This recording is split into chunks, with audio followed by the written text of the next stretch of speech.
That's my Subtle. grandma. My grandma on my dad's side, yo, she just straight out say, yo, oh, you got fat. Oh Like God, no that's yeah. filter. Old folks don't That's care. that old like Southern way. Like, oh, you're so fat.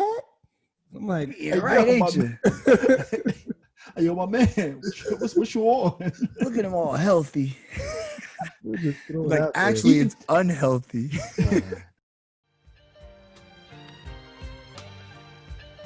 You're now tuned in. You're now tuned in. You are now tuned in. You're now tuned in. You are now tuned in to the Juxtaposition Podcast. What's going on, y'all? Welcome to episode 18 of the Juxtaposition Podcast, aka the Extraordinary Nobodies, aka the Starting Five, aka the Five Heartbeats, aka Four Hubbies and the Possible. I am your host, Varstinio Hall. Thank you, Alonzo. Appreciate that. Yeah, we got my man Moneybag Yo and KV back. What's good, fellas? What up? Money- How you guys doing? Moneybag Yo, how's your vacation? Oh yeah, Welcome good. back. Right in. Welcome Right. back. You jump right So into that. Nah, it's where good. are you? Before, let me say, all right, now we got CEO and we got Untitled. Since Cleveland don't want to name himself, he's gonna be Bill on episode. Bill. So where are you reporting live from, Moneybag Yo? Where are you? Where are you? I'm reporting live from Aruba right now. I'm in my hotel room in Aruba. Aruba. Oh my God. Come. Did y'all hold on, listen. Did y'all hear the cha-ching? I heard the cha-ching. I heard it. As soon as he said Aruba, like, can I spell Aruba? I don't know if I can spell Aruba. Good time though. It's hot as hell out here, but it's good though. Fun times. Way to rub it in, bro. Appreciate that. I appreciate you. No problem. How you do that? So James, you're going last. Get to how y'all weeks were. Cleveland, how's your week been, bro? My week's been good so far. It's been relaxing. It's been some good weather in like the Boston area. So the mornings are a little cold, like 50 degrees, like Zoe was saying, but like towards the afternoon, high 60s, low 70s, low humidity, nice little chill in the air. It's like perfect fall weather. I love it. So that's been putting me in a good mood, man. So far so good. Week's been great. It's a good vibe. Zoe, how about you? It's been an interesting week. Busy. But I activated my iPhone, y'all. My man got the iPhone. I got a case.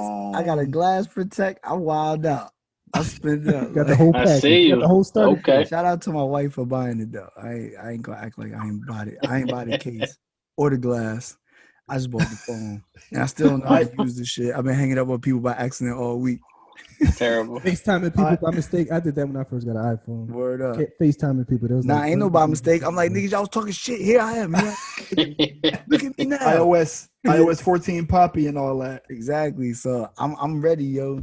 I'm all in. And then my parents' anniversary, their 30th anniversary was this week. Yeah. By the time the listeners listening, my grandfather, it will be his 92nd birthday. Wow. This week. And shout out at to the Lucky. end of the week, the next day is my 6-year anniversary. Oh wow. Oh, man. So it's a lot going on. That's this week. crazy. Kept it all in the same time frame. Yeah, nobody like who knew, right? Well, I mean, the birthday of my grandfather, I think that happened first, but yeah. So that's my week, and then my up and coming week. Last week was just work, you know. Yeah. But it's busy, man. A lot going on. Yeah, I mean, it's a blessing to have a lot going on. And shout out to your parents on 30. 30? That's aspirational. Right. That's Fired fire. up. I got 6 in, and I'm like, yo, is this the 6 to the 10-year contract? Like, is that how we do this? You got that Steve Novak contract. Or that Eddie Curry. Word up. My parents got the Bobby Bonilla joint. Like, right. Every year that check hit, boy. Bing. KV, how about you, man? How's it going on your side? The week's been interesting, man. Been really like stretching and challenging. Feel like we've been learning to like adapt in new spaces, and it's a good week. It's every day is something working towards something or building from the day before. So it's one of them weeks where like we hope that by the end of this week we can like enjoy the idea of the weekend. So it's kind of like good though. Like we really enjoy where we are right now. But all is good. Can't complain. Family's doing really good. Got a chance to talk to everybody this past week, and it's been cool, man. Just been kind of taking it easy and slow. As you guys all know, there's not much to do, but you can get creative. But wasn't any new things going on. But internally, we're at a great space.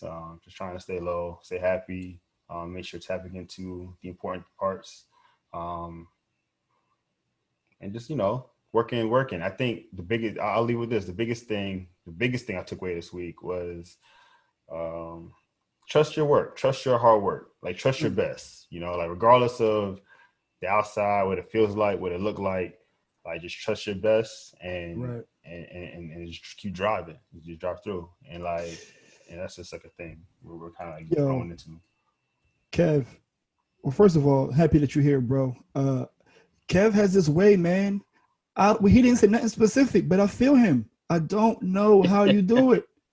I don't know how you do it. Kev, did you hear the health person start off saying, yeah, I was stretching? They're like, oh, so you just going to rub that in?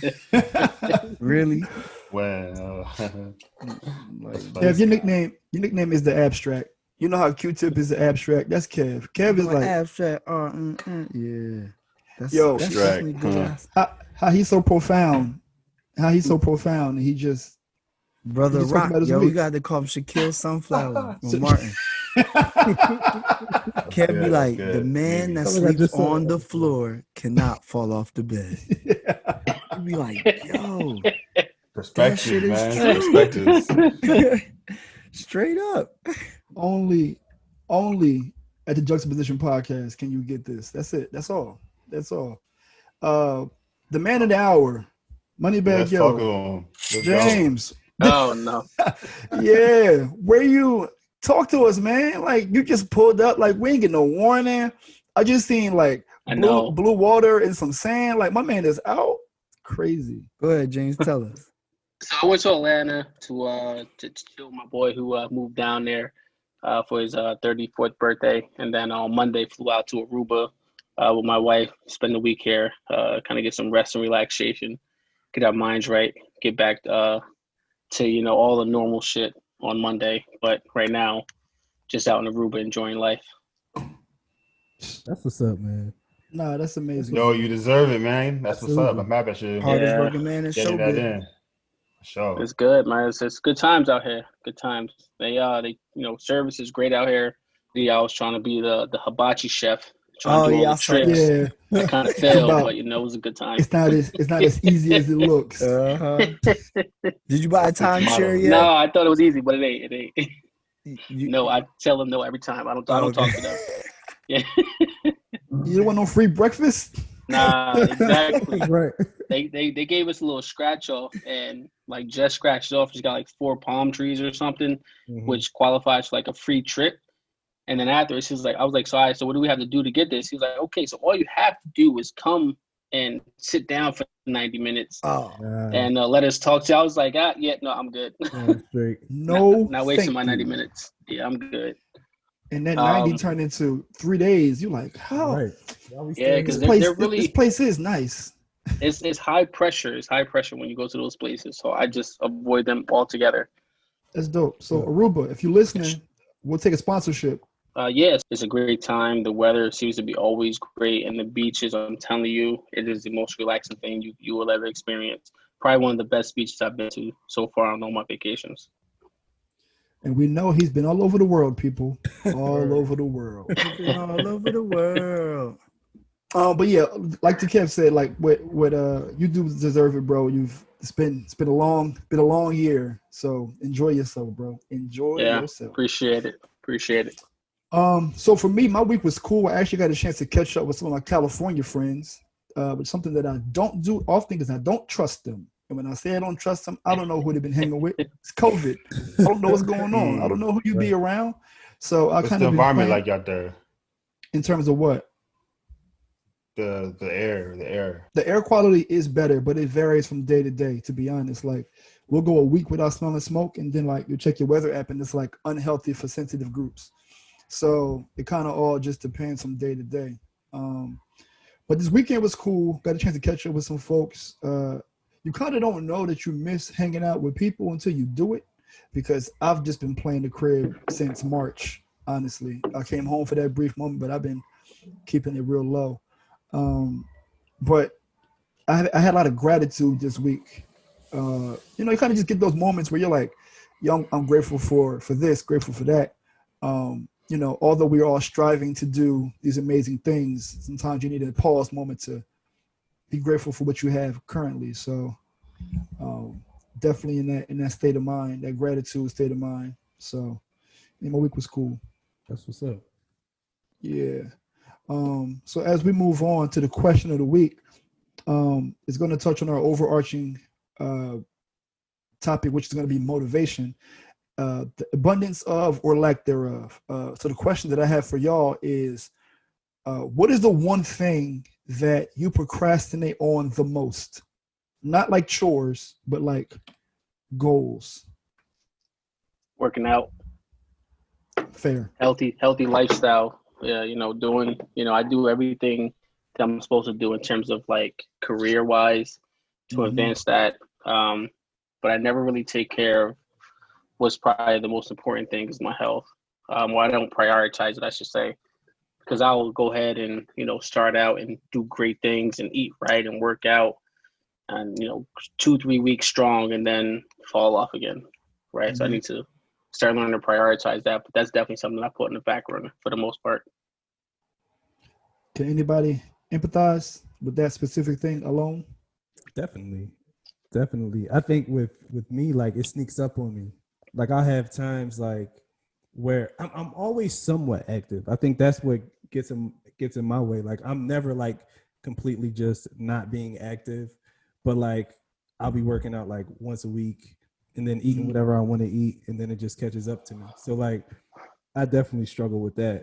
I've been on a pretty good path this year with it and staying consistent. But yeah, that definitely resonates with me. What was your? Go ahead, Kevin. Yeah, I was gonna say no, it happens, man. It happens. Sometimes you just get real busy and you just put it on the back burner. I was just to be transparent.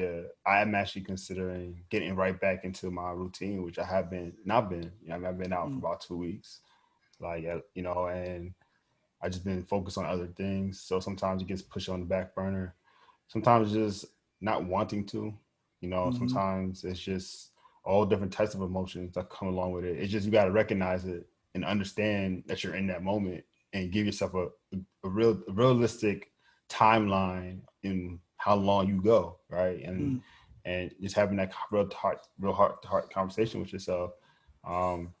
It's just about changing habits and things you should do, right? Like, i.e., like smoking a cigarette. I'm not just saying if you smoke, or if you don't, but you're trying to quit, ultimately that the goal is to stop smoking. So that if to practice the idea of your goal, right, in some capacity, it doesn't have to always be foot on gas, but you got to be thinking about it. You got to be moving towards it and forward in some capacity, But recognize you're in that space of like it's I just don't want to, or I just can't, and live in that. Like, and that's not to say it's the worst case scenario, but just recognize that you're there.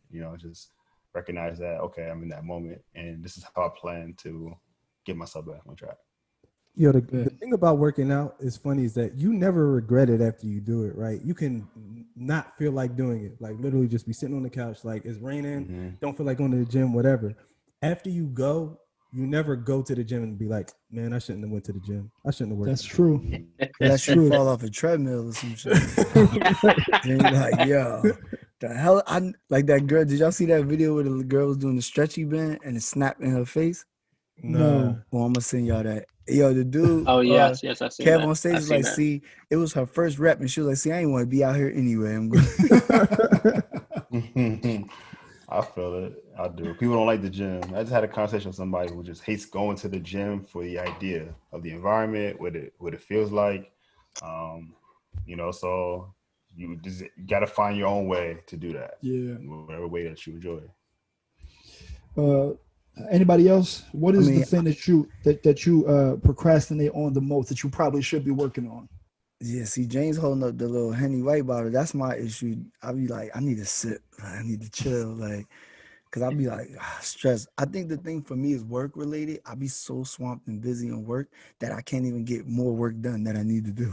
Like, my thing is bidding for new contracts is like it requires so much paperwork and sit downs. And y'all know every once in a while, I'm like, yo, I gotta do all nighter. And that's because I probably shouldn't do it all night. I probably should just allot 2 hour or hour block of my day to get that done. Right, But chop it because I up. always like I be worried about everything else, I wait till that last minute. I'm like, I gotta get this in just to see. So I actually wound up calling someone like my little peoples from back in the day, and her little brother who just graduated from Morehouse, and he's home now. And I'm like, yo, what you doing? Like, I'll pay you a couple dollars just to do some of these bids for me. Yeah, you ain't, you know what I mean? You at the crib. I really need an assistant. I just can't afford one right now. So Valid. see if I could lean on the shield or lean on somebody I know, like a younger person. I'm like, yo, put this on your resume. I'll write you up, like, Right. whatever, as an internship, whatever the case may be. So, And put this Android phone number down for your reference. Don't call my iPhone. Exactly. Don't call my iPhone. Nah, the iPhone's personal. Yo, that's a valid point though, because it's like I think everybody has fallen into that trap of like being busy but not feeling productive.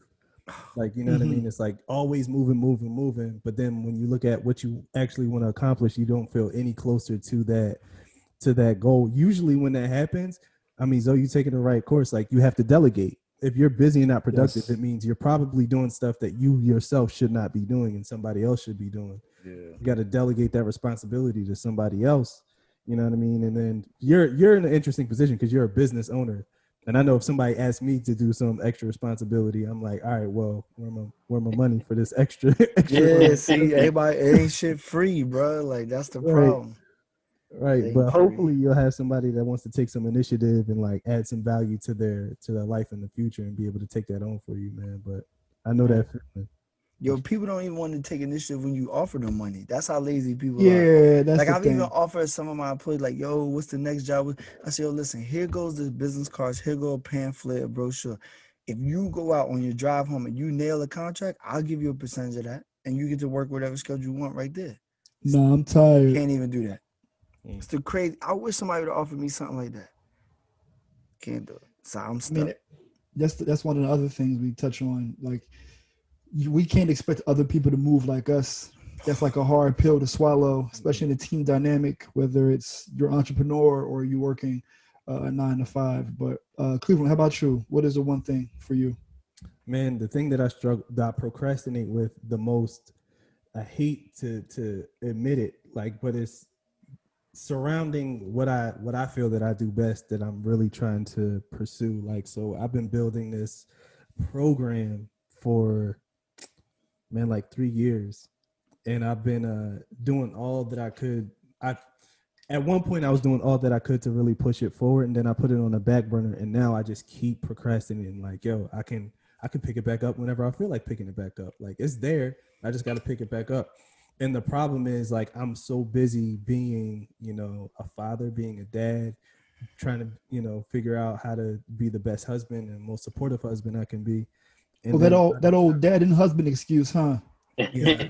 Yo, Shit. it's wild. And then by the time you have like time for yourself, it's like, what am I going to do with this time? So, like, honestly, this is not an excuse. I literally have to be better with managing the actual time that I have, because I'll take the time that I have and I just sit down or I watch something on Netflix instead of working on that thing I want to work on, because I feel like I always have time.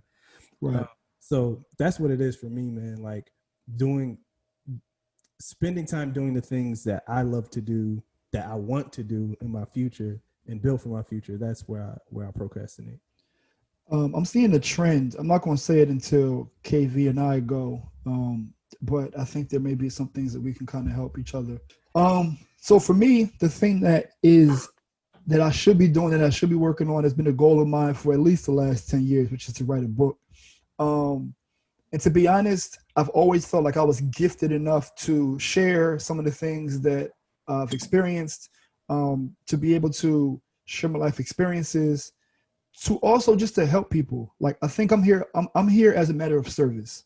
Everything that I encounter, everything that I experience, I want to repurpose that and help people to avoid the same pitfalls that I fell into. Like Jay say, Hove did that, so hopefully you don't got to go through that. Like that's what I want my life to be. I want my life to serve as like a guidebook for somebody who either has aspirations like mine or is in the same trajectory as me. But also, like, I have a wild imagination. So whether it's a children's book, chapter book, I've always felt like that's a lane that I need to dive into. But if I sat here and told you that over the last 2 years I even slotted out time to do that, I'd be lying. Yeah, man. Like, yo, you said something that resonated that I wish more people would realize. You said you feel like you're here as a matter of service. Everyone is here to serve. Everybody is literally on this planet to impact other people. And like that should be something, like, we're going to get into this, but to me that is like a motivating factor, knowing that what is in you is not just for you, like, Right. it's for others. So like the way that you put it out and the way that you present it is going to resonate with other people, just because it's you doing it and you're here for a specific purpose to serve, man. So that's major. It's you're here to serve everyone, and we all are, essentially. Yeah, and it took me some time to kind of pinpoint. You know how when somebody asks you about what you want to do with your life, and they're like, "I want to help people," but like how? By doing what? And by what means? So that's kind of how I landed on that. But KV, you can bring us home on what is the one thing that you think that you need to be doing that you procrastinate on the most? To be honest, I wrote all my goals down a little while ago, and there's some things that's on that list that need to be touched on, but it's not procrastination as much as it is just priority. And if I had That's to really big. point out, if I had to point out a real thing, because I was sitting here thinking, as I heard everybody and I heard everybody speak, if I had to point out a real thing, it would have to be along the lines of something to do with cleaning the house.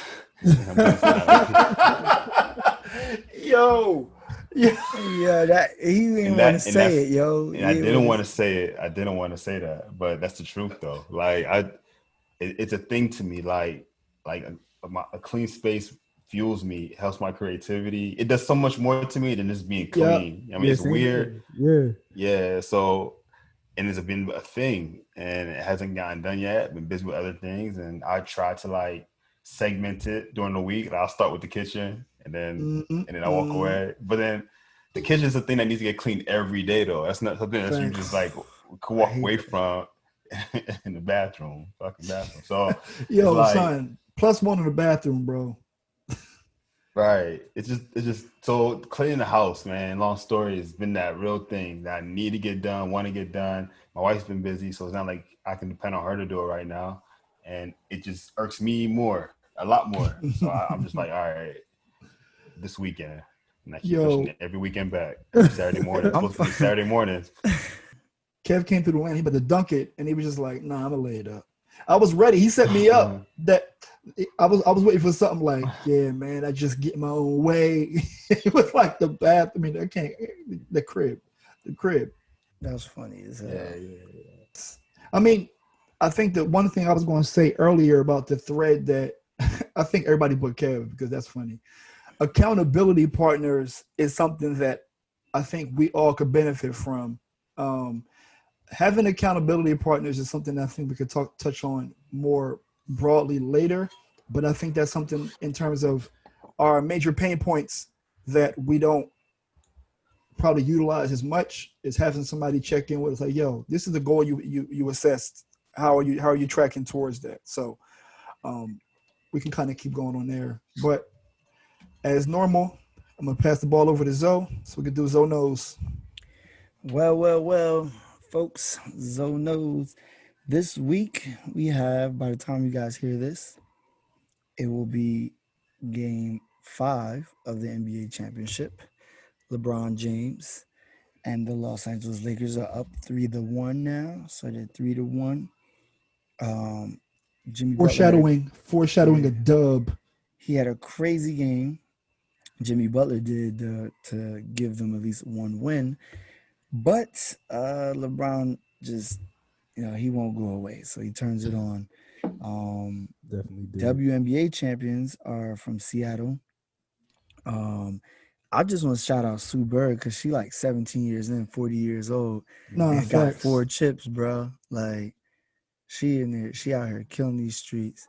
So shout out to Sue Bird. And LeBron even tweeted her something like, yo, 17 years, like, you know what I mean? Like, welcome to 17 years, you still killing it. Or records can be broken even 17 years in or something like that. Yo, 3 decades. I think if she was a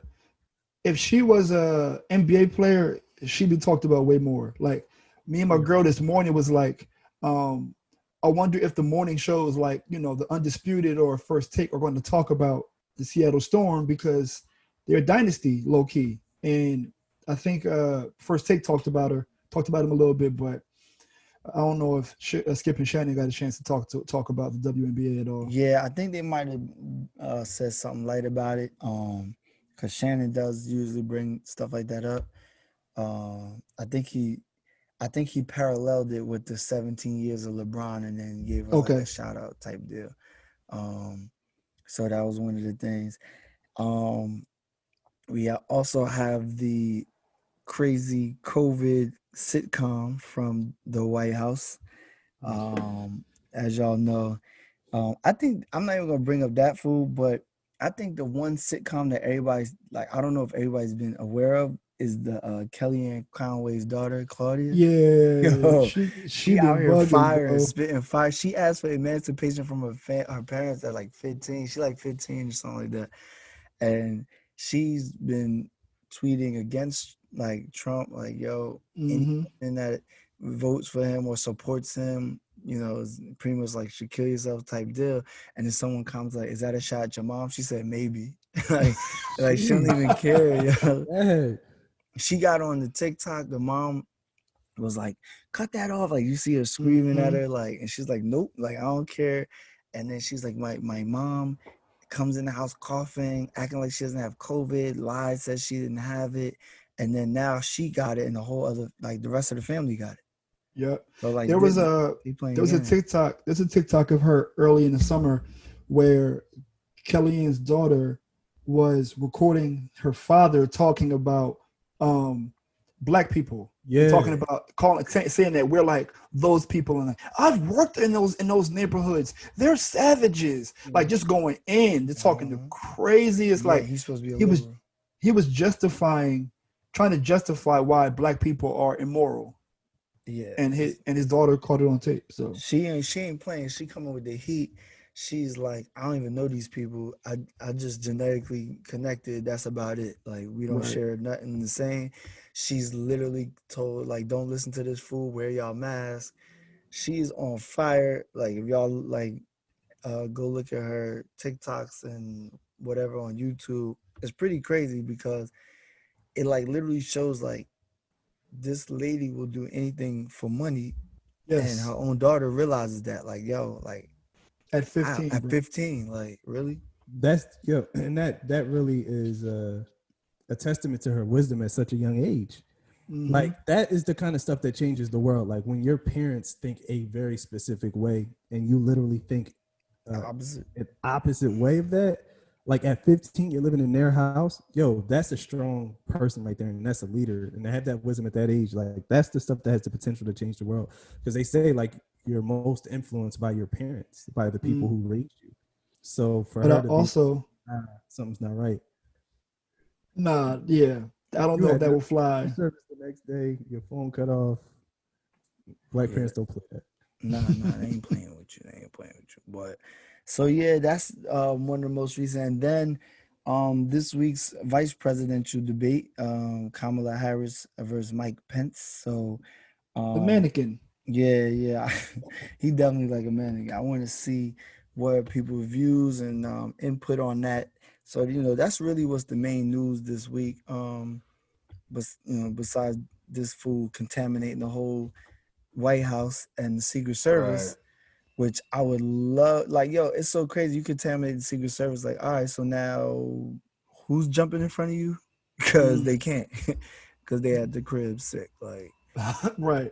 is nuts. So that whole debacle of the whole them not taking it serious is ridiculous to me. And Right. in news reports like people who've lost loved ones, like CNN and MSNBC, they ain't playing.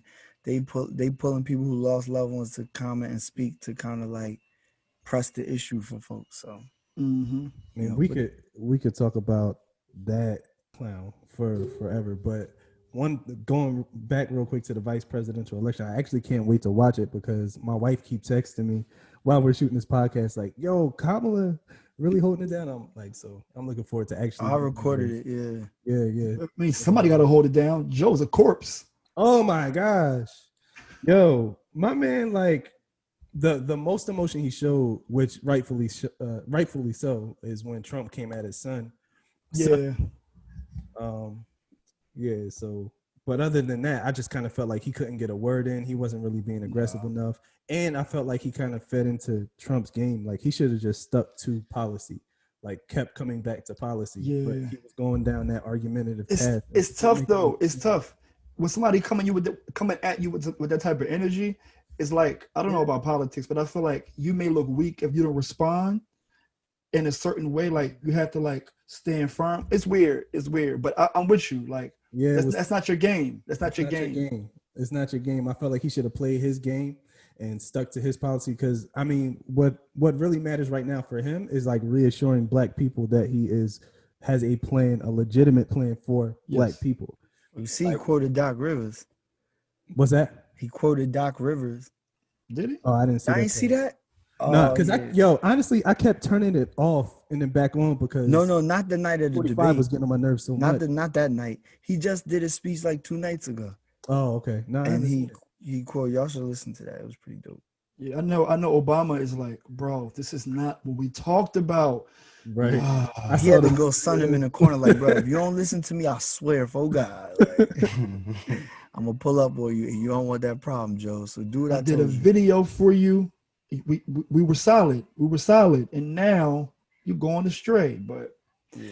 So, but that's it for Zoe Knows. I mean, it's a very political week as we get closer, and sports is closing. So, with championships being won. So. I do want to make a bit of a public service announcement to the fans, to the listeners, to the day ones. We are as successful as you allow us to be. And with that said, I want to make sure that we reiterate that, like, if you like this podcast, share it with somebody. Share it with somebody. Make sure you comment. Make sure you follow us on Juxtaposition.Pod on Instagram. Same on Facebook. Connect with us because we want to make sure that we are getting that FaceTime with you. Also, we're looking for a name for you. So if you got a fire name, to call the friends of the show, to call yourselves, let us hear it. We can't come up with nothing fire. We are really creative and we are striking out. Yeah, it's kind of tough. Family, y'all family. Sharing is they caring. are family. I need y'all to share. Sharing is caring. So you guys share. Maybe some of those people you share with can come up with a great name for our fans, being you guys. Right. Right now, we can rock with Jux Fam, or Jux Folks, or my man's in them, or Rough Riders, or Rockefeller. I don't know. I don't know what we're gonna call y'all. But yeah, Jux said. I mean, we trying to figure it out. Just Fam sounds dope though. Jux Fam? That sounds cool. Jux Fam. Let me write Jux Fam down. But I don't know. I'm gonna see if it might be too easy, and that's probably the thing. But sometimes like, easy is keeping it simple. Yeah, we can rock with Jux Fam for now. How you feel about Jux Fam, Bill? I'm sorry, Cleveland. I can't respond to Bill. I can't respond to Bill because sometimes, like, I feel like, do I look like a Bill? No, you don't look like no Bill. I don't want to look like a Bill. But Jux Fam is cool. I think we need to come up with something more clever though. Yes, I agree. I really wanted something that shows how much we. Nah, I was about to say something corny. Never mind. We Shows just how much said we better than care Judge about said. our fans. We love you guys. It's so amazing to have you in our lives. I mean, we do, but Nah, that's a fact. That's a Yeah, fact. man. But yeah. So I just want to wrap that up with, let us know. Let us know how you feel. We want to hear from you. Post in the comments of our latest post on Instagram. Engage with us. Now, getting to the topic at hand, which is motivation. Motivation. So the first question I have for y'all around the topic of motivation is simple. What motivates you? Period. Define that for how you will. What motivates you? failure, Mm, like talk to me. scared Yeah. to fail, motivates me. I don't ever want to be like, Mm. I don't want to be the person that the story is about. I want to be the person telling the story. So Ooh, like, yo, did that's you hear what fire. happened to such and such? Like, no, because I'm not Mm. such and such. You know what I mean? Like, Yo, that's dope because one of the things that I always say is don't let it happen to you, happen to it. Like, yeah. Like, don't, I used to yeah, say there's people that make shit happen, there's people that right, let shit happen. I can't let nothing happen to me. I'm sorry. right. So that's really what motivates me to just, even if it's motivate me to be safe or stay out of Dodge or preventative, whatever, success wise or business wise, or I just don't want to deal with BS and consequences. So I guess, peace motivates me. Makes sense. How about y'all? What motivates y'all? What motivates me, Zoe just said peace. I'm gonna throw out another P. Purpose motivates me. Mm, Like the thing that I'm supposed to do, man. That really motivates me. It honestly, it used to be fear. Like it used to be fear of failure. Like I don't want to be the guy that's stuck in the same position as he was when he was whatever age. oh, Like if that's you so. met me at 22 or 25, I don't want you to meet me at 35 and be like, oh, dang, like he's stuck in the same spot. Still But here. to me, Although there's nothing wrong with that from a business owner's perspective. We need some No, worker bees that do the 14 or the 40-year bid with the job. By all means, there's nothing wrong with that. It just ain't for everybody. it's not for Continue. everybody. Yeah, that's the thing. And like to me, like when I used to be motivated by like fear of failure, it was kind of like I was running from something. Like I'm mm, running from the idea or the concept of being a failure. But like purpose to me is like the opposite. Like I feel like now I'm like running to something. Like how do I get to from here to there as opposed to just trying to avoid like failing essentially. So like purpose mm-hmm. is what motivates me. How about you, KV? What is to give me something that motivates you? You guys said kind of like some good things, but I'm gonna have to like pick you off of Zoe because I kind of was already in that direction. But there are so many, but the one that sticks to me the most is definitely failure. Mm, And currently, because it changes over time, and you have to have a different reason how you use it. And failure for me is not so much as being afraid to fail, but is the actual failures that I've had, mm, and just remembering how that felt, and remembering where I lacked, and just remembering what I could have done differently. Like those are that's a current motivator. And but like I said, there's so many though, right? Because it just all depends. Cleveland's point out go on purpose is definitely it's just right now for me it has intertwined with fear a little bit. So it's like I don't want to fail, but mm-hmm. so it kind of is like melted into like the same pot for me. But failure is the biggest one. It's how I would categorize it right now. Failure. I get that. Mm-hmm. For me, it's along the lines of like what everybody's saying. For me, it's legacy. Uh, Legacy motivates me. I currently don't have kids, so everything that I'm building now is to make sure that like when I do have a family, I have something to either leave them, impart upon them, or for people to speak on my behalf. When we're working on things, it's like I want people to know that like I was fire at this, like something that was super simple, super super simple. My girl always talking trash about how I wasn't good at basketball because she ain't see me play ball, right? She ain't see me active. So when we went to Jersey, I said, Zoe, like, can you just tell her a little bit of how I used to be? And Zoe had to like let her know like one story, and it Yeah, I convinced her said like, Bar was Herb Williams. shut up, Buck shut up. Williams. but we had to have that, like, Still got if I, she if still I got to was, see it. she Yeah. do, no, that's a fact, she do. We shoot around a little bit, She but still got to see it. she do. But if I was trash, if I ain't had no cosigns, then it's like she's looking at me crazy. But because my man has been there for almost every battle, he can speak to, oh nah, like you're bugging, like nah, that's not Yo, the let case. me ask you this question. How does, this may be getting off track, but it's still on the topic.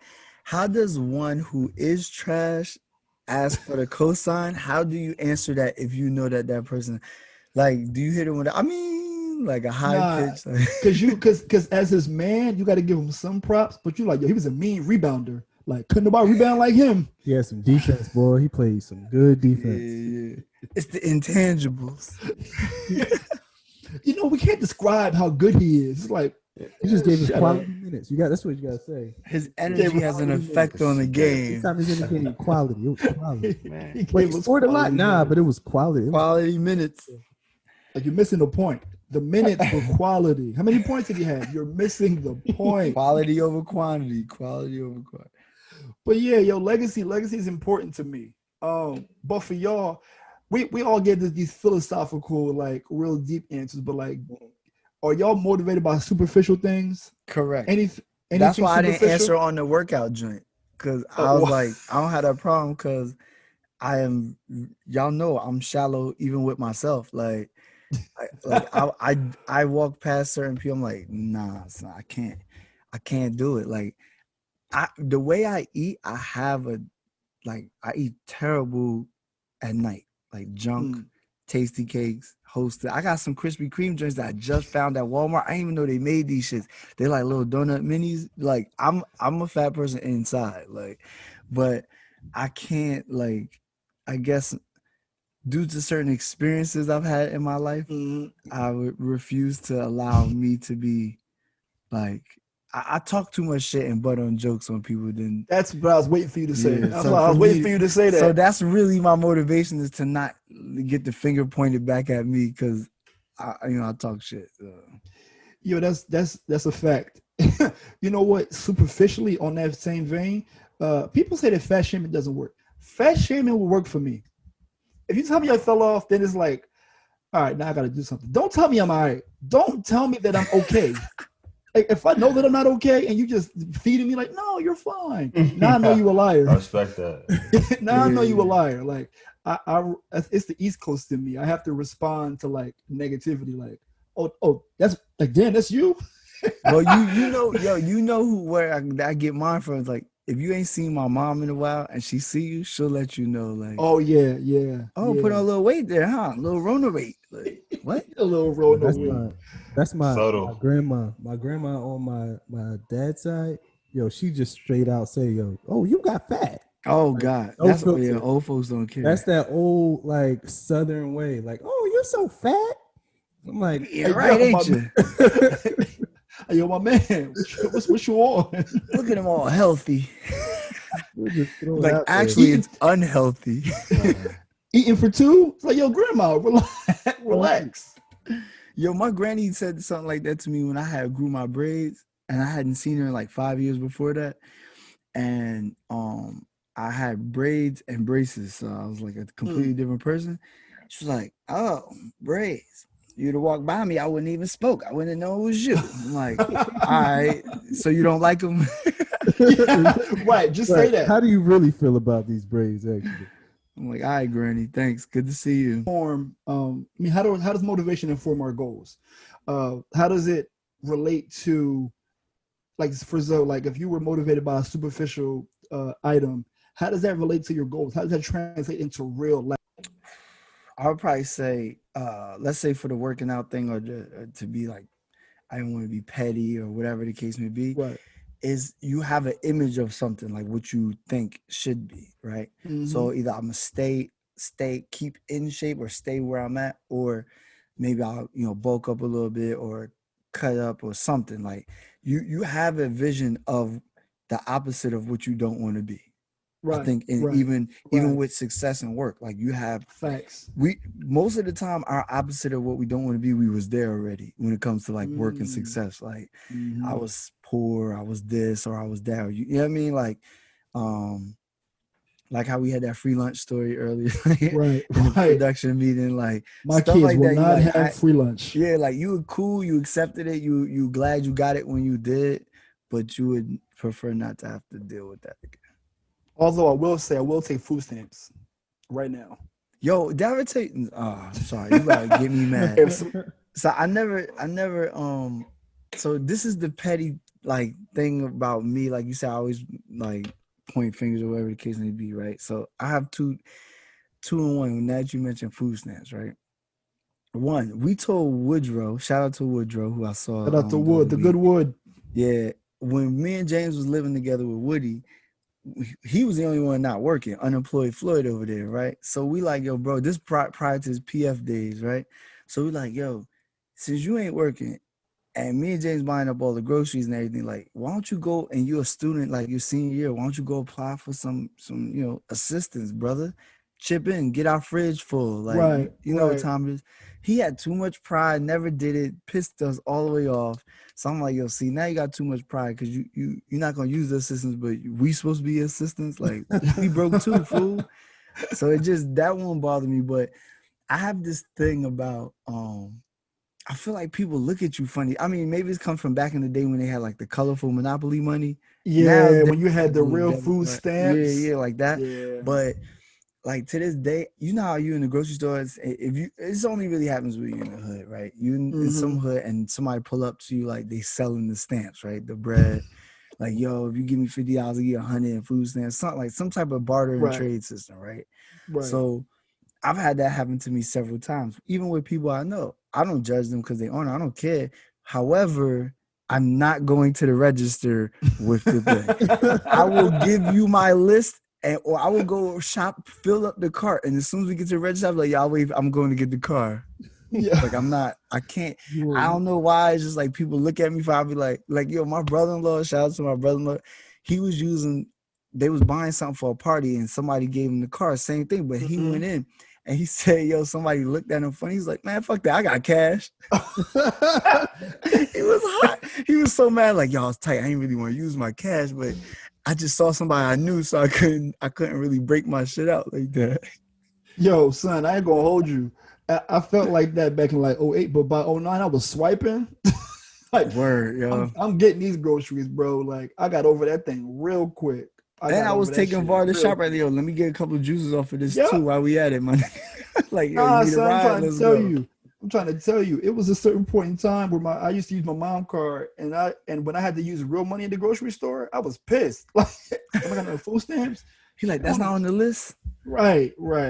But going back to motivation, how does your motivation or lack thereof align with your goals? In context of superficial motivation? No, in general. Man, it gotta be superficial. Nah, because we was talking about like superficial motivations or whatever. But nah, how does it align with my goals? Man, like I'm really motivated by like what I actually you know how Zoe was mentioning the type of motivation that works for Zoe is pretty much like not wanting to be that guy. Like, right. I don't want to be the fat guy. I don't want to be the failure guy. For me, that doesn't work, yo. Like I can't stay motivated with what I don't want to be. Like it wears off. Like for me, like, oh, I don't want to be this kind of guy. I don't want to be that kind of person. Like it's really like my motivation is like where I actually want to be. Like, you know what I mean? I can see it. Like, so usually, like I have superficial motivations. Like I have things that I want to get, like certain cars and a certain type of house and certain types of clothes. But like for me, that's not like what's driving me to get to where. Is that superficial though? I mean, well, cars and clothes. Well, cars in a house specifically. It depends on the type. I think it could be superficial if it's past your means, right? I guess it could be like, because to me it's like I always had like this image of like the type of car, type of house I would have when I got there. Like, you know what I mean? Wherever I'm sure it's going to change once I get there, and I'm not going to feel like I'm there. I feel like there is a moving target. It's definitely a moving target. It always pushes back, right? Like definitely. Because what, you still want that win star, right, Cleveland? Oh, yeah. with the wood I was grain on the actually I side. was looking for the for Dodge Stratus, like a nice Dodge Stratus. If you get a Stratus, bro, I'm throwing eggs at it. I don't even think you can find them no more. Nah, I don't think they are Or around. Plymouth Breeze. The A Plymouth Sebring. Chrysler. See, yo, Var, you had a Plymouth, right? What you had? I had a Saturn. Nah, you ain't had no. You had a Plymouth too, Oh, bro. no. I had a Where the Pontiac. roof was coming down, bro. Pontiac. That was a Oh, Pontiac. that was a Pontiac. It wasn't the roof. It was the window. The wind. Oh no, it was the roof. I forgot about that. The net, you know, thing the from the joint. ceiling. Yeah, Yeah, Yup. cylinder. I was about to say, I thought that was a Pontiac. Yeah, it was a Pontiac. Oh, I thought it was a Plymouth. My fault. I'm Yeah, like, yo, that you thing had was trash. 88 and 09. That thing was trash, boy. KV, how about you? How does your motivators align to your goals? So, you said goals, or because I know you guys touched on some things like along the lines of like things that are superficial. So how does that right? I mean, those are not really; those are more like benchmarks and trophies, so to speak.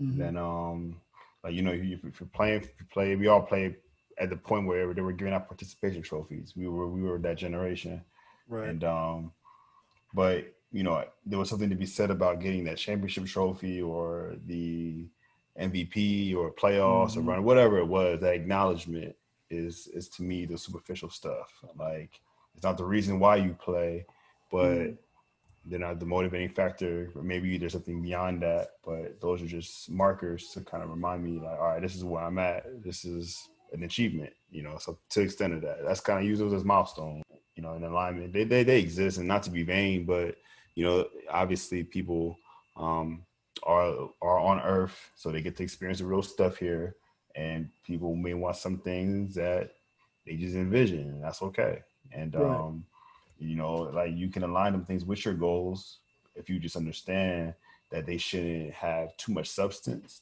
They should be more used as it could be there, but just like you guys mentioned, once you get there, it's going to change. So understand, okay, that's what that is, to understand how to use that, but to me, they're more trophies and benchmarks. I get that, and I think that brings us to another point around like lack of motivation. Like, how do you handle when there is a lack thereof? Like, how do you keep your vision clear when you may have lost your way, right? What are some ways that we kind of like get back on track when the thing that motivates you isn't working? That's where discipline comes in, and you just literally have to do what you know you're supposed to be doing, or maybe even functioning off of the last clear direction that you had until that motivation comes back, right? Like, the whole concept of I don't feel like it. It's like you may not feel like it, and you may not be motivated to do something, but if you stay disciplined with what you know you're supposed to be doing, that the feelings back, man. I think that's what it does for me, because sometimes I don't feel like reading, I don't feel like studying, I don't feel like taking the time to do things that I know I'm supposed to do, but I do it anyway. And the feeling will eventually come back. You'll have that vigor, you'll have that like passion towards whatever it is that you're trying to pursue. So Oh, just like, vigor. That's a good word. Vigor. Right. that's a good like Clyde Frazier. Clyde Frazier. I think for me, when you're not seeing the results of something, sometimes that could be a little deflating and like not motivating, because maybe you're not trying as hard as you could. Like you know what I mean? You're not motivated. So other times, just kind of sitting back, taking a chill pill, like, yo, what am I doing? And then go back to your realign like your goals, like Cleveland was talking about, and maybe I might do it a different way to get to the same goal. Like, right. You know what I mean? Like, you know what? I know that when I was doing that, I was too comfortable. I was chilling too, like, you know what? Let me try this way. Maybe I, you know what I mean, get there or do something like that. So I try to like take a step back, assess the situation, and sometimes even ask myself, why am I not doing what I wanted, or why, either why I'm not or why I'm not getting the results. So some of them are hand in hand. And then after I like, all right, I'm tripping or something like that, then I'll try to, if the way I was doing it before wasn't working out, so I was like, let me try it this way. Yeah, and I think that kind of speaks to like working out. Sometimes you plateau, right? If you plateau, then what happens is you have mastered that level, and what's required is for you to like go to the next one. But sometimes the next level is scary or it's unfamiliar. You know what I mean? And I can speak to uh, being from a small town, and the motivation for me was to go to college, not to specifically get an education holistically, but to get out of this town. Like I need to level up. But change has never been scary for me, but change is scary for a lot of people. You in your zone, you know what motivates you. You kind of are familiar with your surroundings, and all is well based on like what you know. But when you after the life after that plateau is scary for a lot of people. And I feel like I've personally seen all of y'all excel after the plateau. But what is required for you to like go to the next level? Like when you feel like, all right, I've mastered this, what kind of energy is required to go to the next level? To me, it's a humble energy, to be honest, that's required to go to the next level. And what I mean by that is, so you mentioned like when you plateau, the next thing to do is go into the next level because you've mastered that level. But when you go to that next level, it's scary because you've lost Right. that control, you've lost that mastery, so to Yep. speak. So now you're in a level with people who have been functioning on that level for a long period of time, and it's You're a almost like you're freshman starting again. all over again. Yeah. So it's like staying humble when you go into that next phase, understanding like, okay, I might be the most knowledgeable right now, or maybe Right. the top dog right now, but where I'm going, I most likely will not be.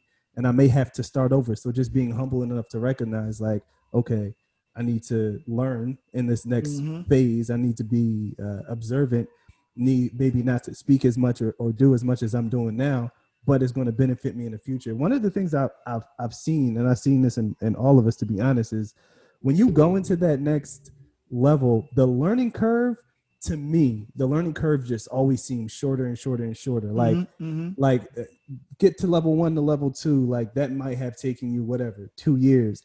Right. Level 2 to level 3 might have taken you a year. Level 3 to level 4 6 months. Like I feel Mm-hmm. like the learning curve, because of all like you've learned in aggregate from coming up through all of those different levels, is never as Right. long as you think it's going to be when you go to that next level. So to me, staying humble is key. That's a Sometimes you fact. get humbled too by a situation, Oh, Stay something. humble so talk you about don't it. get humbled. That's Yeah, my yeah. like. Sometimes Yeah. like you get humbled by Mhm. something weird happening or throwing you up, even if it's not to necessarily hurt you. You might not have been, you know, bragging or feeling Right. uber confident, but it's time to let you know, like, yo, you skated on that last one and you got through it because you knew your Mm-hmm. shit. So Mm-hmm. here's a little humbleness to make sure, like, yo, stay focused, bro. Go Or harder. you're like your big leagues moment. Like if you go from eighth grade to high school or high school to college, if you playing a sport or you're doing something academically, and you think you good, right? You got there, you made it. But then the people like Cleveland's point have been there for a while, being in this environment, didn't know how it goes. You can easily get humbled academically. You can easily get humbled physically. Somebody, a junior, come through and cross you up, and you just playing defense, and you thought it was all no. Sorry, sir. You got to put more work in. You got to put more. Like your man Tariq St. Patrick in this power book. He sat in class, niggas he used to finesse his way through. Then he realized the other students looking at him and the professor like, nah, bro, ain't doing that here. It's like This ain't go choke. read the book like we told you to. Thank you. And he said, damn, thought I could finesse my way through it. So Nah, Yeah. man. I want to say preach Cleveland on the understanding like the emotions to the goals, because you can't associate your emotions with your goals. Yeah, because there's not gonna no days are ever the same. You never feel Mm. the same every day. Every day is a different emotion, different stimulus, different experience. Sometimes you feel better than other days. So associating your emotion to your goal like is one of the worst things that you can do in terms of reaching your goals. But I say too though that because you will have them like an interesting time where like you really feel as though all the moment that you took to get to the point that you are is the discipline kind of being practiced. Is like that is that consistency experience is kind of like I like to kind of like use like metaphors like sports, because it's just kind of I think anybody universally can relate, whether Mm-hmm. just the idea. But if you're practicing all throughout the summer, you meant work, you put in some good quality work in, and you come into the season, you're, you, regardless of how you feel, you still might be able to kind of like put up a shot or shoot, or whatever the case is, right? Whatever you're trying to accomplish, because of your consistency and your hard work and the discipline doing that every single day. So you're practicing for those days when you don't feel like doing it realistically. You feel what I'm saying? Right. So like, so that's that, right? But also is a big fine line to recognize and understand that you need moments to rejuvenate, chill, come up for air, because there's so only but so long you can really be like near zero and focused in on anything that you're working on before you hit that breaking point. And you just have to recognize those moments. You have to recognize those breaking points. You have to recognize that you're in a funk. You have to recognize you're not motivated, Right. and speak to somebody about it, or give yourself a few days to kind of like do something really fun that you enjoy. Um, and if you kind of find still that there's like some things that are really clicking in time for you to go back, you see like it's a week later or 2 weeks later, um, like have a real conversation with somebody, like Right. it's something that, because then it's kind of like it's something that I really want to do. Maybe you need to get re-energized or refueled in some other way. And finding that source is going to be important if that's something that you really care about. Right. So that's in lack, man. I know we all go through it. That's why I said earlier, like even with working out, like I go through it, and I know, it's just a thing. It's just sometimes I just don't want to do it. It is, and I love it. I love it to the point where that's my new way of competing. Right. That's where I get my fix. That's where I go and I work out with people and get good energy and vibe, and then you just try to outdo yourself essentially, right? And that's kind of like a place that it can transfer and it can be worked too. There's different places and ways that you can challenge yourself for different moments, different things. So, it's all about how you self-talk. It's self-talk. It's really Right. about self-talk. It's kind of how And you self push motivation. yourself. Man, that's power. And you can gain it so many different ways. Working out is probably a good place too, just because you got to be in your mind. You got to be coaching yourself. You got to be giving yourself that push. And so like those are the ways I feel like that you can regain a rebound from a lack of motivation. That was a great point because I wanted to talk about internal barriers, and Kev, you just highlighted that, and especially in terms of the opposite of being humbled is you humbling yourself too early and psyching yourself out, like imposter syndrome. And for those who aren't familiar with imposter syndrome, it's when you've made it to a place, but you don't think you belong there, for various reasons, whether it's society that's taught you this, whether it's you psyching yourself out. Um, when you have reached the goal, this is the question now. When you all have reached the goal that you sought after, you get there and imposter syndrome has set in, or you begin to doubt why you are there. How are you favored to be there? You're beginning to think you don't belong there. How can you move those internal barriers out the way to kind of prove to yourself that you do belong?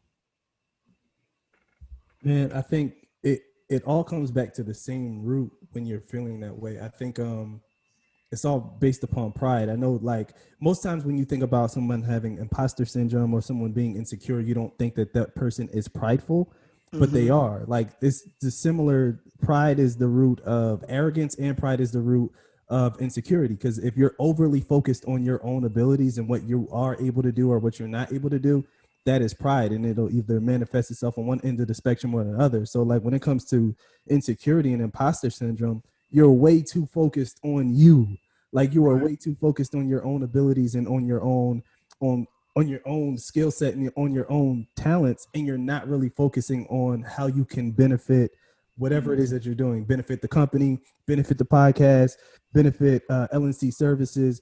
Like that's where the comfort comes in, and you feel less like an imposter. Because how can you feel like an imposter when you're truly trying to do something to the benefit of an organization, or truly Right. trying to do something to a benefit of serving someone else? You really, it's hard to feel like an Mhm. imposter in that situation. But I mean, that's a very kind of, I don't want to diminish the whole concept of imposter syndrome, because I know it's a very real thing. And Right. a lot of it comes from comparison, right? Like you see yourself in a way that other people don't see you, and you compare yourself in a way that other people don't see you. And that causes Right. you to think, I'm not good enough. And then you will quickly find out that there's a lot of people that are where you are that know On way half as good. less. Yeah. yo, They be Yeah. like, yo, how they get here? you find that out real quick. I would say I don't think I've ever had the imposter.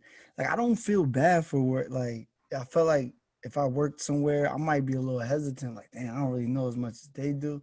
But I don't never feel like I'm not supposed to be somewhere. Mhm. Cause I'm like, nah, F that. I'm here. Like I'm supposed to be. Nah, Like that I makes get sense. what you're saying.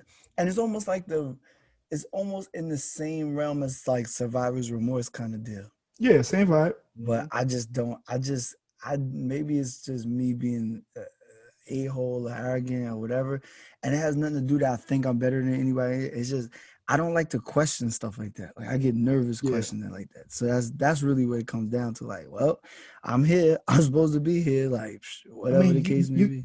you question a whole lot of other things, but that's a whole nother podcast. Yeah, that's true. But the imposter syndrome is something that because I worked in higher education, I see a lot in students when they used to enter when they're coming from high school and they are at a top tier university and they are in these classrooms and they're like, damn, like I used to be all right, I used to know this stuff. They're not arrogant at all. They're just like they're beginning to feel the in over their head. But that's the plateau. That's the point where they had reached and they had leveled up. But I wanted to ask Nah, but Kev, yeah, I mean, yeah, go ahead. definitely. Like, nah, I mean, there's definitely what did you want to ask me? Because you might want to, it might be a thing I was gonna ask. But go ahead. What do you I want to was ask? I was going to ask you as a business owner, how do you know when to go to the next level? But I think you're going a different direction. So just go ahead where you was. No, because I think it's a thing, right? I think that like you hit it on the head. I think people go through it. It might just hit them in a different way. But Mm-hmm. one of the things, the key takeaways I could say is, you know, before you get there, think about all the hard work that you put in to get into where you are. So you are definitely Right. meant to be there, right? That's one. Two, and not even counting that as one. That's just kind of a statement. But when you get there, you can never get better. So like you should kind of already know. Let's go back to the humbling thing. Like you can never get better. You can never stop getting better. So don't think where you are now is just good enough. Like you could always Right. get better. You could always get better. Um, Two, I would say whatever you do well, be the best at that. Mm-hmm. Like whatever it is that you are really good at up until that point and that got you there, that's your thing. So be the best person at what you do well, right? And then the last thing I'd say is befriend a decision maker or Mm. someone that is that has some type of capacity to be that bridge for you Right. and you definitely want to leverage that. But because once you get into this new environment, this new space that you're in, um, like it's the hard work is there, obviously, but it's the I would imagine it's the small things, right? It's the consistency things, but Yeah. definitely those three things though. But I would say that the idea of knowing like that you can always get better is the thing that's going to stick out the most. Reason why is because it's a new level, right? Mm-hmm. So it is something that you have to respect. Like, regardless how good you are, you have to Yep. respect the idea that you are upgrading or you are Yep. changing or you are a new idea now or you are a freshman all over again, right? Like Yep. whatever that is, like you have to respect that game. You have to treat it as that. The one thing we talked about before that was kind of a little segments ago, we talked about how Zion approaches his approach into coming into the NBA Right. versus Lou Williams. And the only reason why I kind of like wanted to debate that before was because Zion has to come in to that environment with that type of mindset. He's year zero. You know what I'm saying? Right. Like that's how. So it's a bad comparison in real time because you're essentially comparing a freshman to a senior, and Right. Right. seniors get a lot of way more because of their experience, what they've been able to Mm-hmm. see, and their relationships with owners and how they talk to owners and versus a Zion. Like it's not no comparison. You know what I mean? Right. So, you know what I mean? So like my thing is like you got to come in with that mindset of I have to respect that game. I have to respect the culture. I have to respect everything about it. I haven't done anything yet, you know. So like that kind of mantra is something to hone in as you level up, I would imagine. The one thing that you said that resonates with me the most is befriend a decision maker. Mm-hmm. Yo, that is so powerful, bro, because when you get into these new spaces, let's back up high level. You're motivated by your goals of failure. You're motivated by your goals of legacy, right? Those motivators have got you to a certain point. You reach the next level. You are there. And then you're in the space and you're timid to make decisions. Bro, you might as well have been back 2 steps ago. You are in the space to make decisions. You were in the space to drive whatever is there. Like you were there for a reason. And I want to add on to what Kev was saying. Like shit, become a decision maker. Find your way to become a decision maker. If you are treading towards a certain goal, dedicate that time, dedicate that energy. Of all literally seeing all of you have a goal and persevere and make it. And now y'all that was like 4 or 5 goals ago, you know. But because this is something that I love to talk about. Let's wrap it up and give some actionable items. Kev, I think you did a great job of giving yours just now. If you have more to share, then feel free. But Zoe and Cleveland, feel free to give the actionable items around what are some methods or resources people can use to overcome the obstacles in achieving their goals. I'm going first because Cleveland always make it hard to follow. Feel So me? I ain't Feel even- me? I'm the 4, he's the 5. Fall back, get in line. So, I would say,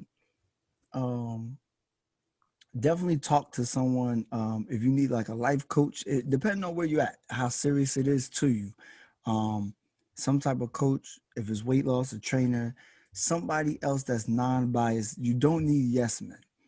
Like Kev said, decision makers, which is huge. Also, I would say getting an honest person to tell you about, not a hater. There's a difference. Get him to Lonzo is what he's trying to say. Cause I never hate. I always support. You know what I mean? Like if you do like prime example, like I may joke or this, that, and the third on certain things, right? And I might like, I don't like that or whatever. But then when you do something like, okay, Var got the shirt, so he's got the Fauntleroy brand. I'm buying 2 shirts. I got my sister buying. You know what I'm saying? Like I'm going to support. So I'll just be honest with certain things. With like, maybe not now, or maybe this. How you feel about it? You know. So you need an honest person in your camp. And then I think Well, I got a better example for you. You might joke on somebody about the weight, but you'll work out with them. oh yeah, 100%. I'll definitely You'll 100%. work out with them. Like when James was talking, like James and I worked before his wedding. We worked out. He lost like maybe 20 pounds before the wedding. We was literally going 3 times a week, and I was really making him sweat. And we was taking classes, all type of stuff he would never do. Oh, let's take this spin class. He like, what? Let's do it.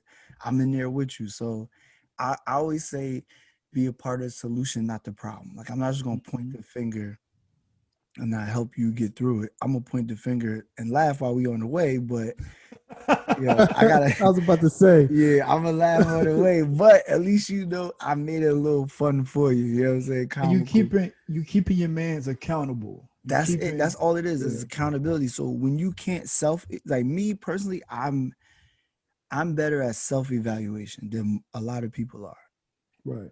But even when I hit plateaus, as you said, where you don't feel like anything is happening, I call you guys. Like, yo, I'm tripping. Like, there's something wrong. So you need the honest person, I think, in your camp to go along with the decision makers as well. I think it's like a 1, 2, 3 kind of.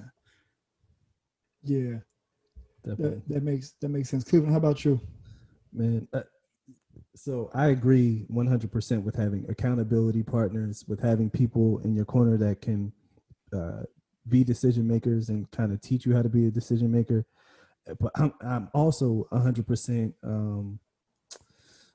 I'm 100% bought into the concept that like outward success comes from inner work, like comes from things that you need to manage within yourself and self-discipline. So to me, And the like workings and hidden mechanisms.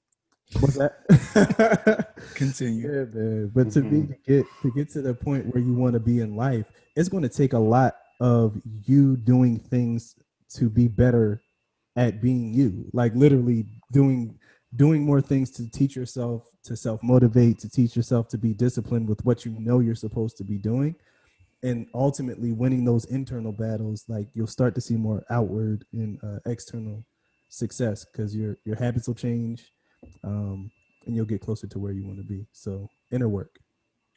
I just want to let y'all know, see how Cleveland did me dirty, right? Even though I went before him, I said a whole bunch of words, and he said 2 words to sum up what the fuck I just said. Gonna say, Inner work. yeah, you need an accountability partner. I'm like, damn, I could have just said that. You see, No, that's why I don't go after this. Bart threw that out while you was talking. He said accountability. So Yeah. But you called it a whole thing. You gave it a title. I ain't give it all that. I gave it mad words, a couple of sentences, maybe a paragraph. He was like, yeah, so accountability partner. Next. Like, damn. Throw away what I just said. Fuck nah, out. man, I don't know. Like, All of it was good. All of it was KV, like I mentioned before, you did a great job describing the 3 things before, but you had anything else to add? No pressure. No, I just say, just have a deep meaning behind what you're doing and where you're driving. And I do want to say, I'll point out a time. Like, here's a suggestion to define a moment. Like, outside of attaching to a moment, but here's a suggestion on how to define one. Like, point out a time when you had an opportunity that was yours and it just didn't work out for you. Whatever that reason was, it's something that you really wanted to do, you really was hoping to achieve, and it just may have not worked out. And put yourself in that moment and kind of find some things or some places where you can kind of attach yourself to drive yourself into whatever that you're trying to achieve. That's perfect. And the first thing you said aligns to what I was going to mention for my actionable item, which is have a North Star, aka like know your why. Like always tie things to, like Cleveland mentioned, purpose, your reasoning. I think that's a good way to get back to, like, if you ever lose your path, you are always following your North Star. Know your why. Like for me, my why is legacy. If I'm coloring outside the lines of how I want to be perceived after I am no longer doing that task or I'm no longer on this earth, then I need to get back in pocket. I need to do things that are aligned with my why. And I think you'll be quickly reminded if it's a superficial why. Matter of fact, I'll give you an example. I wanted to transition careers. Education wasn't making me enough money. My first goal was I want to make more money. Guess how many job offers I got? 0. When I defined my why in terms of, all right, I did the inner work, I had to figure out, okay, what is my why now? I want to bridge the gap for folks from underrepresented communities to get the bag. I removed me, inserted other people, and I was really serious about it. The jobs became in abundance. So my why changed, so my situation changed. And if I color outside those lines, then I'll be reminded, because the universe is going to be like, my man, this ain't it. This ain't it. So I would say kind of continue to know your North Star and to know your why. Nah, that's good. That's really good. Yeah. So you got the ball in your hands, brother. It is all on you for the motivational moment. Go ahead, Cleveland. Thanks, man. All right. So earlier today, I was sitting out on my balcony. It's a beautiful day. It was like 60 degrees, cool wind.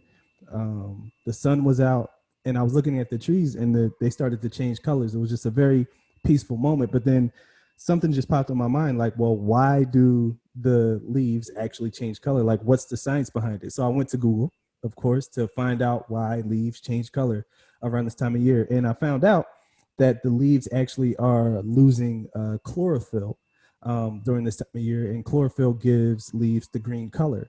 And as the leaves start to get rid of that green color, it starts to show some of the other colors that are beneath the green. So that's where we get the oranges, the reds, and the yellows. So it's funny to me because a lot of times we look at the trees changing colors and we say just that, oh, the leaves are changing colors. But a more accurate way of describing what's happening is that the leaves are more so revealing their colors because the colors have already been there. They were just waiting for a specific time and a specific season and a specific atmosphere to be displayed. And it just reminded me of what we're experiencing in 2020. 2020 has been a shift in season, a shift in times, a shift in atmosphere. We can't leave our house without having a mask on. We can't go to large gatherings. We can't be around our family like we used to be. And I don't want to in any way diminish some of the challenges that 2020 has brought. It's been tough. It's been hard. It's been a struggle in many areas, but there's also been so many beautiful things that have been revealed in 2020. One of those things is what we're doing right now. I can confidently say that without COVID-19, we may not be doing this podcast right now. We may not be all sitting together and providing content on a week to week basis. And the funny thing is, the conversations that we have now on this podcast are conversations that we have all the time outside of the podcast.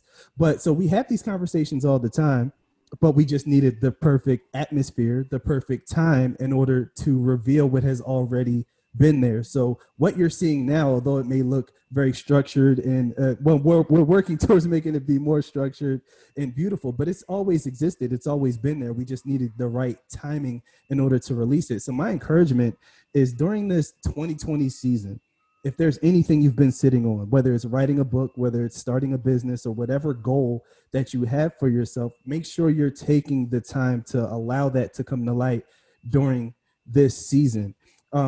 And it will be something that you're naturally good at. You don't always have to go searching for some big thing in order to get to where you want to be in life.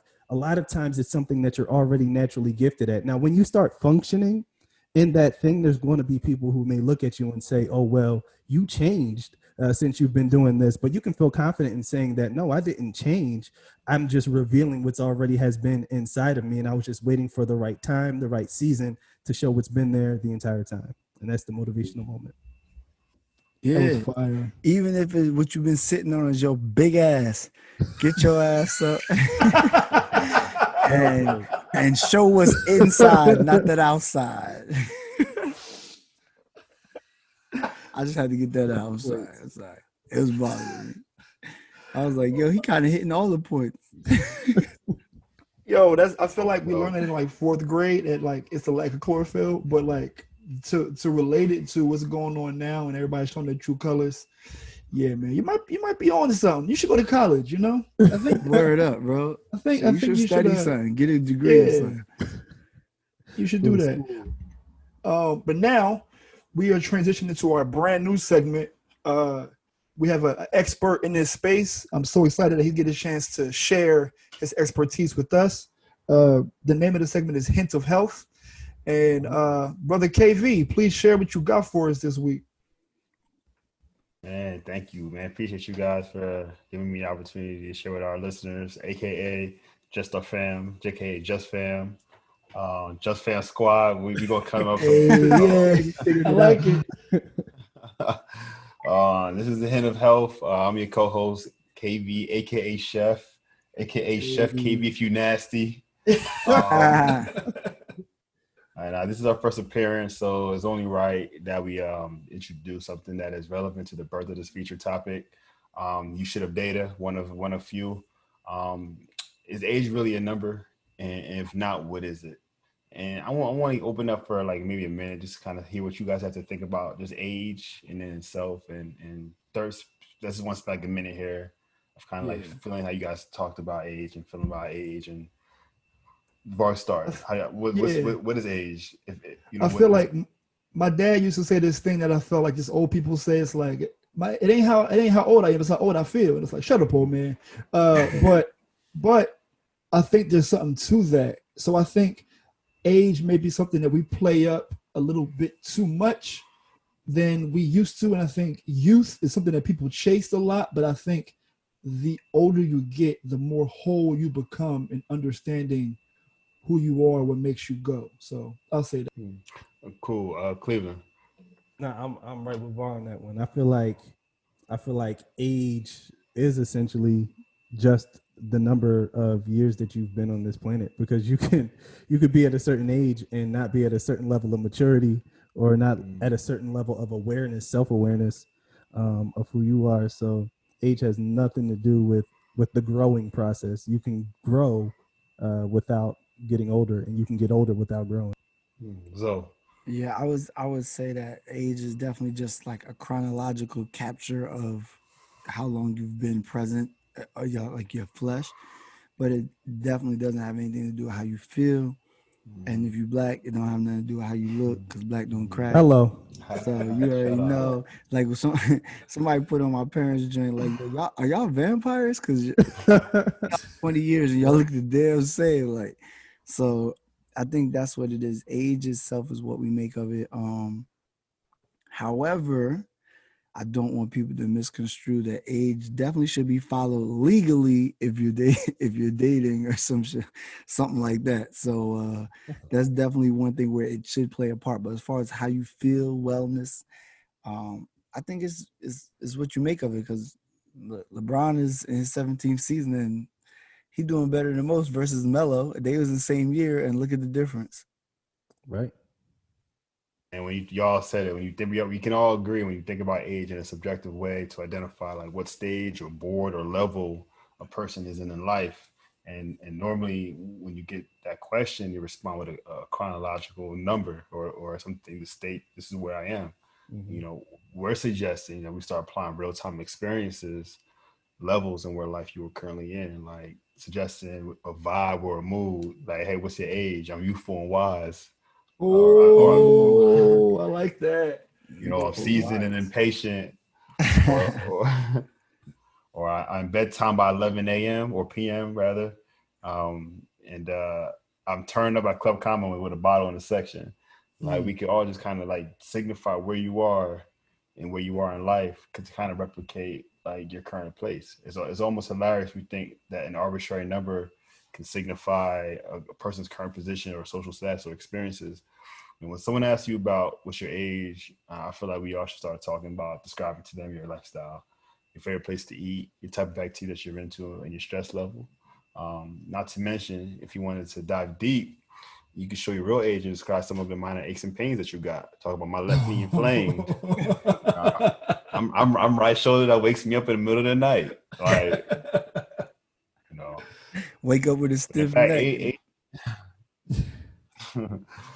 but in fact, age is an acronym. Actually, it stands for Advanced Glycation End Products, which are harmful compounded molecules that are considered harmful when protein and fats are combined with unnatural and unorganic sugar in the bloodstream.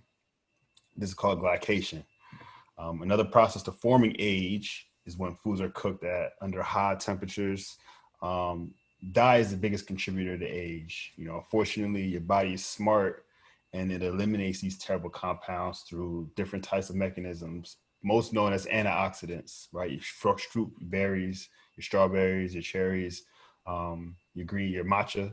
But too much of consumption of hot foods in age will deter the body's ability to fight these free radicals or at the rate that is sustainable for your health, i.e., I just don't recover like I used to, right? So high levels have been linked to development diseases like diabetes, heart disease, kidney, and Alzheimer's.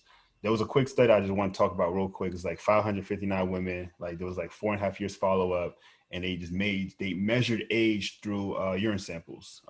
It's a chemical within the urine that allows you to measure where you are at your number.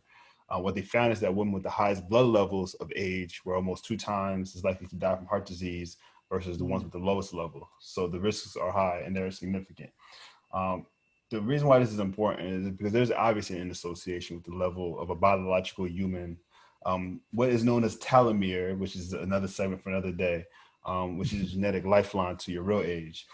Based on exposure, it reduces the length of the telomeres, and it was found that telomeres are actually longer at birth than Europeans when compared to Saharan Africans. There was a study that hypothesized that the selection pressure to attenuate melanoma risk has like shortened telomere in Europeans, which could explain how diseases are linked to shortening of telomeres. What that really means is the sun wasn't a factor into how lack of melanoma, which we know what that is, kind of had a reason why their telomeres are shorter. Melanoma is a powerful thing if you think about it.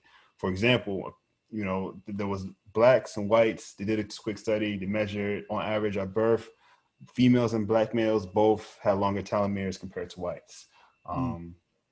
The shortenings happen over external forces, like internal are causing shortenings of telomeres, which accelerate with your real age. We have heard the expression, like Zoe has mentioned, black don't crack. Like, don't crack. Or does it? I mean, the people that are affected the most, regarding with the external environment, are people that are at risk or people lower in socioeconomic conditions. Unfortunately, this has a lot of dramatic effect on our people. In the same study, they were both had made interesting observations that the patients that had experienced it early, like heart disease or heart attack, were equivalent to somebody that was 11 years older, not in real time, but in biological time, right? Who has never experienced a heart attack before. So what we're recommending is reduce your stress level, eat healthier, take advantage of physical activity because those nutrition and stress level ideas are the causes to accelerating our real age. If your lifestyle is increasing your real age, then there's ways to decelerate it or slow it down. By eating less overly cooked foods, less processed foods, get a lot of sunlight, exposure, exercise, be happy, try to reduce your stress level. I mean, I know this sounds so easy in saying this, but immediately, I think there's some things you can take away. Like obviously eating more fruits and vegetables, reduce your intake of that diet of meat as much as you can. I mean, just reducing it doesn't necessarily mean stop. It just means that, in our Western diet, meat is consumed in every meal, breakfast, lunch, and dinner, right? So just kind of be more conscious of those ideas and get moving. Expose yourself to alternative cooking methods. Remember, your real age is not your real age. It's not you. Living in abundance of joy and good health, and gracefully mature with time. Don't let your real age define your abilities, and keep that 7 to 8 year old spirit inside of you. It might be healthy. That boy That good. was Yo. good. Yeah. Yo, Yeah. that whole don't describe your age, describe your lifestyle. Bro. Stealing that, yo. That is Yo. that is dope because that speaks you can go so many places with that, man. How old are you? Hustling and grinding. That's how old I am. Right. Or somebody describes their lifestyle and they 40 years old, they describe their lifestyle and it's like, you sure you 40? Mm-hmm. Right. You're not 25? Damn, I'm 34, my wife and kids. I'm old. But youthful and wise, boy. I like that. Word. That's crazy as hell. Yeah. Right. In other But words, though, Kev say eat right. And he pretty much parallel with Cleveland said, get your ass up. That's what he said. looking forward to many more hints of health. KV, thank Definitely. you for that, bro. That was amazing. I feel like smarter Appreciate now. you. Like I just learned some new shit. Like I mean, that's what we're here for. That's what we're here Literally, for. I This was is the taking notes. Juxtaposition podcast. This is what we're here for. Zoe, bring us home with the Serenity Prayer, please. so we want to have a good week. We want the Lakers to win the championship. I'm sorry. I don't Go know if that was Lakers. part of it. Yeah. So even though I'm clearly a Knicks fan, but after Miami Heat, if y'all know any real Knicks fan. But definitely want to have a good week. Use that motivation, self-motivation, talk to those who can help you, some decision makers, and also no yes men. And be conscious of your diet, as Brother KV said. Think about what you're eating and how you can extend your age as opposed to shorten. So yeah, we want to ask God to grant us the serenity to accept the things we cannot change, the courage to change the things we can, and the wisdom to know the difference between the two. Amen. And with that, we'll see y'all episode 19. Peace. Peace.